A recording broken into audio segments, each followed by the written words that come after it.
Já imaginou como seriam os últimos momentos do Terceiro Reich? O que acontecia debaixo da terra, em Berlim, enquanto o mundo lá fora desmoronava para os nazistas? Hoje, vamos abrir as portas do Führer Bunker, o bunker secreto de Hitler, e revelar o que realmente foi encontrado lá dentro. Prepara-se, porque o que os soviéticos descobriram é muito mais estranho e perturbador do que você imagina. Olá, exploradores da história. Bem-vindos ao nosso canal. Hoje, vamos mergulhar fundo em um dos lugares mais enigmáticos e sombrios do século XX, o bunker de Hitler. Este não é apenas um passeio por ruínas, é uma investigação sobre os segredos guardados a 7 chaves, os objetos encontrados e o que eles nos contam sobre a mentalidade de um regime em colapso. Muitos acreditam que encontraram apenas documentos e destroços, mas a realidade é bem mais complexa. Fique até o final, porque vamos desvendar mistérios que vão desde obras de arte roubadas até evidências que mudam a narrativa oficial sobre os últimos dias do Führer.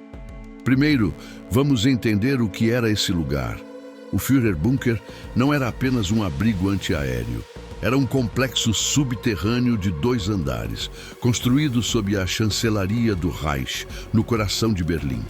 Era uma fortaleza de concreto armado, projetada para ser impenetrável.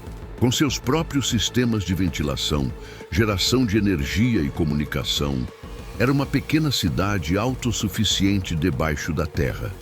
A partir de janeiro de 1945, tornou-se o centro de comando final do regime nazista e a residência permanente de Hitler, Eva Braun, Joseph Goebbels, sua família e um círculo íntimo de oficiais e pessoal. Imagine o cenário. Lá fora, Berlim estava sendo pulverizada pelo bombardeio implacável dos aliados e pelo avanço do Exército Vermelho. Prédios históricos virando pó. O som das sirenes e explosões era constante.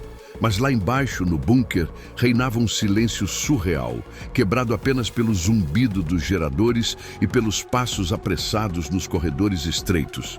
Era um ambiente claustrofóbico, de tensão constante, onde as decisões que selaram o destino de milhões eram tomadas. Quando as tropas soviéticas finalmente invadiram Berlim e chegaram à chancelaria em 2 de maio de 1945, eles encontraram a entrada do bunker. O que eles descobriram ao descer as escadas não foi uma fortaleza vazia, mas uma cena congelada no tempo, um retrato macabro do fim. Os primeiros relatos descrevem um caos organizado. Papéis espalhados por toda parte, muitos queimados ou rasgados. Garrafas de vinho e champanhe vazias, indicando festas desesperadas nos momentos finais. Cinzeiros transbordando. Uniformes nazistas abandonados às pressas, como se seus donos tivessem evaporado. Nos aposentos pessoais de Hitler, a cena era ainda mais reveladora. Encontraram seu pequeno escritório, com um mapa da Europa na parede, ainda marcado com posições de tropas que já não existiam. Sobre a mesa, seus óculos de leitura e alguns papéis. No sofá, manchas de sangue. Foi ali que, segundo a história, ele e Eva Braun cometeram suicídio. Os corpos, no entanto, não estavam lá. Haviam sido levados para o jardim da chancelaria e parcialmente queimados, numa tentativa de evitar que caíssem nas mãos inimigas. Os soviéticos encontraram os restos carbonizados e iniciaram um longo processo de identificação, que até hoje gera teorias da conspiração. Mas e os objetos pessoais? Além do óbvio, os soldados encontraram itens que pintam um quadro mais íntimo. Uma grande coleção de discos de música clássica, especialmente Wagner, o compositor favorito de Hitler. Livros, muitos deles sobre história, arquitetura e ocultismo. Em meio ao caos, havia também uma pintura a óleo do século XVI, uma obra de arte que provavelmente fazia parte do vasto tesouro de arte roubada pelos nazistas em toda a Europa. Este único quadro, pendurado na parede de um bunker em ruínas, simbolizava a ambição cultural distorcida do regime. E aqui chegamos a um ponto intrigante. Além dos itens de Hitler, o que mais havia no bunker? Os aposentos de Joseph Goebbels e sua esposa Magda eram particularmente sombrios. Foi lá que eles envenenaram seus 6 filhos antes de cometerem suicídio. Os soldados encontraram os corpos das crianças em suas camas, vestidas com suas roupas de dormir. É uma das descobertas mais perturbadoras e que mostra a profundidade do fanatismo que dominava o círculo íntimo de Hitler. Para eles, um mundo sem o nacionalsocialismo era um mundo onde nem mesmo seus próprios filhos mereciam viver. Agora, vamos falar dos documentos. Milhares de páginas foram recuperadas. Muitas eram ordens militares inúteis, despachos delirantes para exércitos que já haviam sido aniquilados. Mas entre eles, os soviéticos encontraram algo crucial: o testamento político e pessoal de Hitler. Escrito apenas um dia antes de sua morte, nesses documentos ele culpava os judeus pela guerra, nomeava seus sucessores e tentava, uma última vez, justificar suas ações para a posteridade. Esses papéis são uma janela direta para a mente de Hitler em seus últimos momentos. Sem remorso, cheio de ódio e completamente desconectado da realidade. Mas será que foi só isso que encontraram? Relatos não oficiais e memórias de soldados soviéticos falam de outras descobertas. Caixas e mais caixas de itens de valor, joias e dinheiro, possivelmente pertencentes a Eva Braun ou a outros altos funcionários. Também há menções a equipamentos de comunicação avançados e protótipos de tecnologia que nunca chegaram a ser usados. A verdade é que muito do que foi encontrado foi saqueado nos primeiros dias caóticos. Soldados pegaram souvenirs, desde talheres com a suástica até objetos pessoais dos líderes nazistas.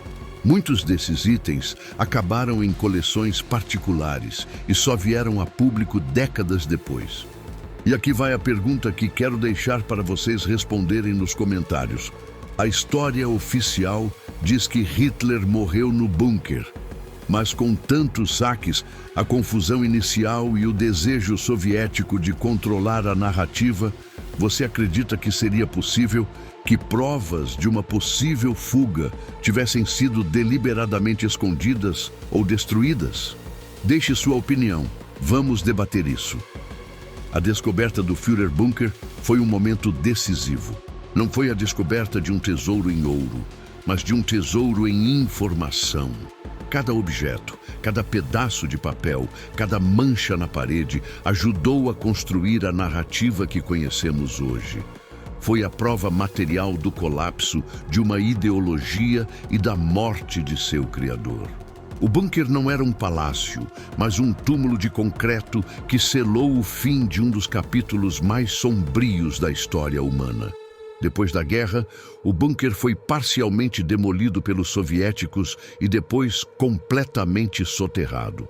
Por décadas, o local exato ficou esquecido, coberto por um estacionamento na Berlim Oriental, uma tentativa de evitar que se tornasse um santuário para neonazistas. Hoje, apenas uma placa discreta marca o local, um lembrete silencioso do que aconteceu ali embaixo. Em resumo, o que foi encontrado no bunker de Hitler foi uma mistura de banal e extraordinário. Itens do dia a dia ao lado de documentos que selaram o destino do mundo. Provas de suicídios em massa ao lado de obras de arte. Foi um microcosmo do Terceiro Reich. Uma fachada de ordem e cultura escondendo uma realidade de caos, morte e fanatismo destrutivo. A abertura do bunker não revelou apenas o que havia dentro, mas expôs a alma de um regime em seu ato final. A história do Führer Bunker nos ensina uma lição poderosa sobre como ideologias de ódio, quando levadas ao extremo, consomem tudo ao seu redor, inclusive seus próprios criadores. É um lembrete sombrio de que devemos estar sempre vigilantes. Obrigado por nos acompanhar nesta jornada ao coração das trevas. Se você gostou deste mergulho na história, não se esqueça de deixar o seu like, se inscrever no canal e ativar o sininho para não perder nossas próximas investigações. E claro, comente abaixo sua teoria sobre a pergunta que fizemos. Até a próxima!